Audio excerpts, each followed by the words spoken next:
After dropping a 3-episode grumpy on our heads last week, Amazon has graced us with the next installment in its slow march of a once great franchise to the deepest, foulest quagmire in all the dead marshes. In episode 4, can this giant corporation sully the Lord of the Rings' good name any further? Can the oh-so-skilled and knowledgeable writers manage to degrade even more characters and tidbits from Tolkien's lore, twisting and perverting previously beloved concepts to suit a modern audience as mythological as the tales the show is based on? Why, yes. Yes, they can.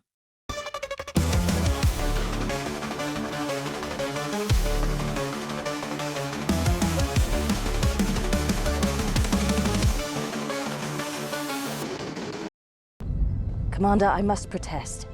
Your opinion on the matter has been heard.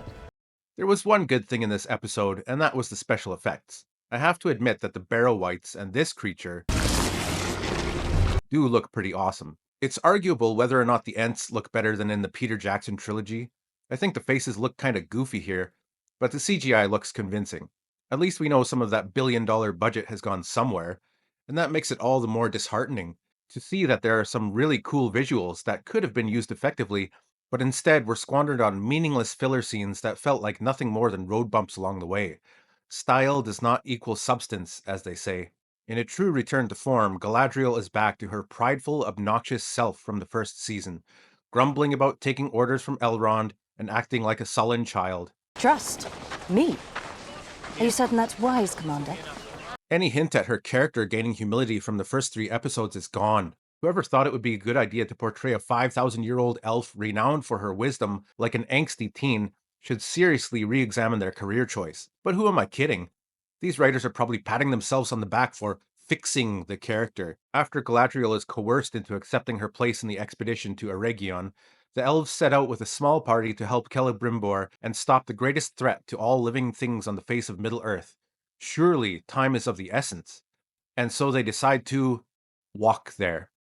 Now, I'm no geographer and certainly not a Tolkien scholar, but I'm pretty sure that covering this distance on foot is not the best way to go about it. I'm not sure what the scale is here, but those are mountain ranges, right? Like, that's no small distance. Although Elrond does say this.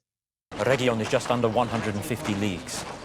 150 leagues, by the way, is about 518 miles, or 833 kilometers. In the Fellowship of the Rings novel, the hobbits left the Shire in late September and Gandalf fell in Moria on January 15th, accounting for detours and events along the way, like resting in Rivendell for a few months. That's still around a month of travel. And although that distance looks a bit longer than from Lindon to Eregion, it's still probably about 2/3 of what the Fellowship did. At any rate, it's a damn far way away. I mean, I know the elves have horses. I've seen them. In this episode, no less. But, no? We're walking. Oh, are you kidding me? Our elven squad reaches a chasm and Elrond astutely observes that the bridge is out, by a lightning strike, as if that were plausible. How long have these elves lived for again? It's at this point that Elrond's had enough of Galadriel's shit because he orders her to go home, but she refuses because she's just too damn good, and she wouldn't want anyone to get killed if she left, because clearly she's carrying the team, and she knows it. We'll leave now and return to Lindon. I should like to, Then why do you not? because I do not wish to see any of this company slain.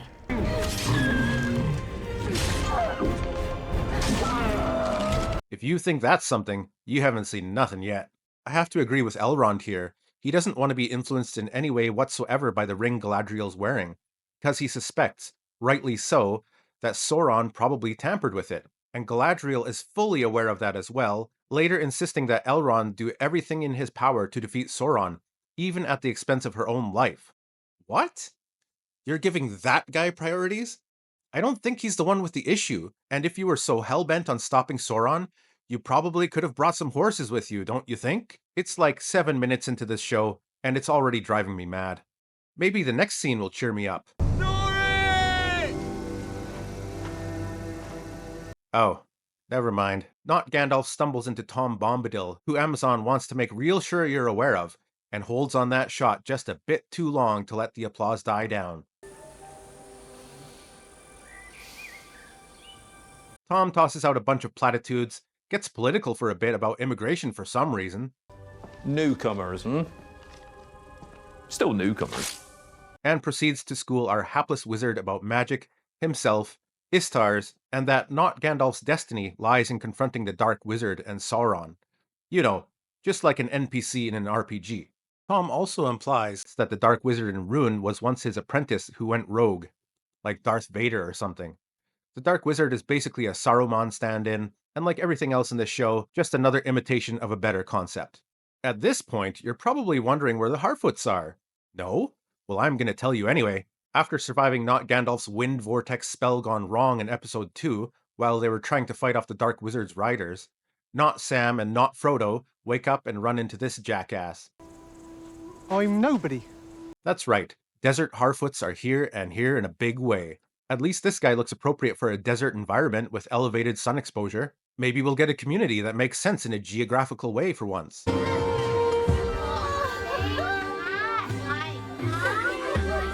What, are you mad? Of course, it's just another modern, beige virtue signal lacking any identity where it would actually make sense. Nori and Poppy seem to be surprised at the new community, but I'm not sure why, other than the fact that they live in caves. There's nothing else unique about this group of Harfoots, or Stoors, as they call themselves. We're Stoors. The casting has robbed this group of any unifying identity that might make us, the viewers, or even Nori and Poppy, think there's something wildly different about these Hobbit wannabes. Have you ever traveled to a different country? I mean, one with its own unique culture and racial identity? Yeah, it feels a lot different from just popping over to another city in California, doesn't it? How the creators of this show managed to mess this concept up in a medieval-style fantasy setting is beyond me. It's such a wasted opportunity. The Stoors are just as annoying as the Harfoots, complete with all the terrible acting that entails. Oh, and these Stoors are where the Harfoots came from, and by extension, the Hobbits. So, nothing is sacred anymore. Before long, the Dark Wizard's riders show up at the Stoor village, demanding to know where the Harfoots are, and the Stoor lady says she doesn't know what he's talking about, and the riders say, okay, you'll be sorry if you lied, and leave immediately. I'm not sure how much of that multi-million budget's gone to the writers of this show, but I don't think you're getting your money's worth, Amazon. And just in case you needed another hint about Gandalf, Amazon provides. So he's a great big grand elf. Back to Galadriel and team, they've reached the Barrow Downs, where one of the wise and long-lived elves drops this gem. Fear not. Dead men are no threat.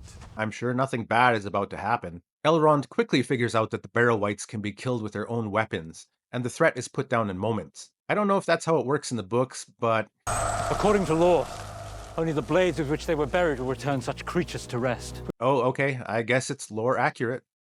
This scene is admittedly pretty cool, but it's over way too quickly and feels strangely inconsequential. Kind of like all the fights and obstacles we've gotten so far in this season. Like it was only put there to break up the monotony the showrunners knew the audience would be experiencing, because nothing else of interest is happening. Oh, and for those of you keeping track, the Barrow Downs is apparently located southwest of Bree, which is something like 8 days away from the Shire. So it will still take our elves like 2 weeks to get to Eregion, or something like that. This isn't an exact science, and I'm just referring to websites for travel distances, but you get the point. I've linked my sources in the description for reference if anyone's interested. We join up with Arondir and Isildur as they're searching for Theo, who is captured by an Ent at the end of episode 3. Remember Estrid's subterfuge, burning away the mark of Adar on her back in the last episode, that could have hinted at an intriguing character arc or a betrayal at an inopportune moment, right when our hero's backs are against the wall? Well, that's discovered immediately. She's shackled up, then rescues Arondir and Isildur from a mud pit beast with a stick, because she poked it, I guess. In a Witcher-like moment, our heroes burst out from its stomach, and decide to eat a chunk of that nastiness, never mind the toxins. This one we shall call supper. I don't know what that thing is supposed to be. The best I can guess is that someone played the Lord of the Rings card game and thought a marsh adder would look cool in the show? I don't know. Anyway, Isildur immediately falls in love with Estrid, even though they've only known each other for about a night and a day. He unshackles her, so she promptly turns on him. Then gets clubbed to near death by an Ent wife. You go, girl! Don't worry, Estrid's not seriously injured. Her plot armor protected her from what should be bone-crushing injuries, resulting in a lifetime of rehabilitation. The Ent wife is feeling a bit emotional and tries to kill Arondir because at some point in his life he's chopped some wood.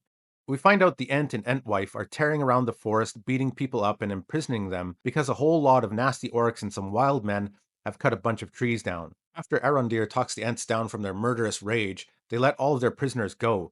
even the wild men who'd been chopping the trees down in the last episode. Okay, so Theo is saved. Back to Galadriel and friends, they run into Adar's orcs marching their way to. Wait, that map is showing Eregion. So our elves have finally arrived? After a month? They must be so close to Celebrimbor and Sauron and. Word of this must reach the High King before our host sails for Mordor. Oh, oh no. You're not going to turn back and run all the way back to Lindon, are you? Surely you're closer to Austin Edil, aren't you? Can't you send someone back and the rest of you continue on? That wouldn't make sense to travel all this way, then turn around and go all the way back. What are you doing? But no, it's Galadriel's time to girl boss harder than she's girl bossed before. The rest of those elf pussies can run back to Lindon while she distracts the entire orcish army and kills dozens of them single-handedly. She even gets a horse, finally. Things are going well until Adar shows up and captures Galadriel. But don't worry, she sent the ring with Elrond, so that's safe. And oh yeah, it can heal wounds too, even though that ring, named Nenya, is supposed to have the power of preservation and protection. Nothing about healing, but. According to law. Alright, whatever. That's it.